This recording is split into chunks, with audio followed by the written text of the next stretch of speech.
Hello YouTube, welcome back to the channel. So today on Knife Talk we're going to be taking a look at a specific sort of category of knives. Whether you want to call it survival knives, outdoor camp knives, bushcraft knives. There's actually a difference between these different category of knives, but obviously many knives can cross over between them. So today we're going to dispel a few myths around the survival knife per se, and all these sort of cheapish survival knives that you can buy. Yeah, many of them will get you by, many of them will work. However, longevity, maybe as a once-off survival tool, many will be fine, sort of get you out of the troubles that you're in. However, long term, if you're a survivalist or somebody who practices survival, you may want to get something a little bit more substantial that's actually going to last. So let's dive straight in. So, survival knives, bushcraft knives, the difference. What you're seeing in front of you is what I would categorize as a survival knife. This is an SE5. This is a very heavy chunk of steel that can get you out of trouble if you're ever in a survival situation. It can baton, chop wood, do very many tasks, start fires. You even have this little section over here for your bow drill. This, in my opinion, is more of a survival knife. This is a survivalist stream. I love using this knife. This knife actually belongs to a friend of mine, but I get a lot of use out of it, and I absolutely love this thing. It's a complete beast of a tool. Now, is this a bushcraft knife? In my opinion, no. Can it perform bushcraft tasks? Yes, but not necessarily the best tool for the job. I've adapted myself to being able to utilize this for many of my bushcraft tasks because I absolutely love the handling of this specific knife. However, when I'm getting into strict bushcrafting and sort of lightweight hiking, when I'm hiking in the mountains at Drakensberg, for example, I don't want to be carrying this thing around. This is a beast of a weight to add on to your already limited weight backpack or belt or whatever the case may be. Survival tasks, sure. Bush weekend, sure. Definitely the tool that I would take with me. Many hikes, most definitely still the tool I would take with me. However, if I'm looking to go lightweight, I'm going to be taking something a little bit different with me. What you're seeing here are three of the tools for a hike or a strictly bushcraft weekend that I would take with me, and currently all of these will do the task. The Mora companion, a legendary knife. They're great, Scandi grind, easy to resharpen.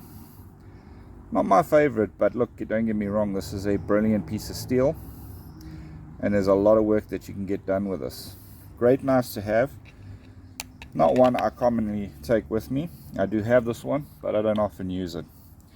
Then another one, which I do once or twice carry, the Becker BK16. Still substantial, enough for some survival tasks, finesse enough to be able to get a lot of work done. Full flat grind, a really great all-round knife if you're looking for something a little bit lighter for hiking, and definitely something that I could recommend. Right here we have something from Salswadel Knives, and this is actually my current sort of bush camp knife. It is a great piece of carbon steel. It gets the job done, and my current driver when I'm out and about in the mountains. This is the knife that I'm currently using, and I carry it neck carry simply because I enjoy having it close at hand, not necessarily on the belt. The belt gets in the way with the backpack straps, etc. So this would be my go-to in the berg. Great for food prep, great for pretty much anything on a hike that I would need to do. Now, what if you need something in between these? What would you do? Like, what if you wanted something a little bit more substantial, maybe for wood prep? Yeah, you could probably get away with this, but this is not the ideal tool for that. What do you do though if you don't want to carry the big, heavy SE5, 6, 7, Schrade, whatever? So let me show you my compromise. So here we have what I like to call my compromise, something between a bushcraft knife and a survival knife, and I'm going to show you guys why now. Let's get the big boy out of the way. And the Mora. Not such a fan of the sheath, however. Let's get the knife out and have a look. Now, this knife is pretty well used. From my sort of adventures, etc., I like using this knife because it is a very sort of lightweight-ish bushcraft style knife, except for not a Scandi grind, but in so saying, it's still lightweight enough. But it has extremely substantial spine for if you're wanting to do sort of wood splitting and that. And I'm going to show you the difference quickly. Let me just get out the Mora. You can see the difference in what the spine is between these two. As for blade size, very similar, slightly different blade shape, Scandi grind, but still an all-round really cool sort of bushcraft hybrid survival knife. This one here quite easily gets through wood. It quite easily gets through just about any camp tasks. It's still small enough for sort of finesse control, so if you're trying to skin an animal, it'll do the job quite well. If you are trying to baton wood, you'll see I've added this little bit of a lanyard on here so that I can get a low grip on this knife and I can chop through some wood or whatever I need to do. Out of interest, this is the SCHF 56LM from Trade. 1095 steel, but in my book it's a little bit soft, but in so saying it's really easy to keep sharp. I usually keep this knife razor sharp for all the tasks that I want to do in camp. Let's get in a little bit closer just so you guys can get a proper look at this bad boy. There you have it, the Trade SCHF 56LM. Very, very substantial knife, whether you're chopping wood, carving, camp tasks, food prep. I would suggest getting rid of this black coating up front, because as you can see it does wear down quite easily. These MacArthur scales are really cool, but yeah, just an all-round really good knife. And again, I put this little bit of a lanyard loop on, so if you're stabbing into something, your hand actually can't go any further down, so the risk of cutting is negligible. Yeah, so it's made for me, this, but you can obviously do whatever you want to do to make it comfortable for you. So yeah, there is my middle ground, and this is the knife that I tend to use for most of my outings, purely because it sort of fills the gap of both. And the other bad boy is of course the Salzwedel knife that I showed you, which I use when I'm hiking trails just because it's lightweight. So pack knife, neck knife, and I'm good to go.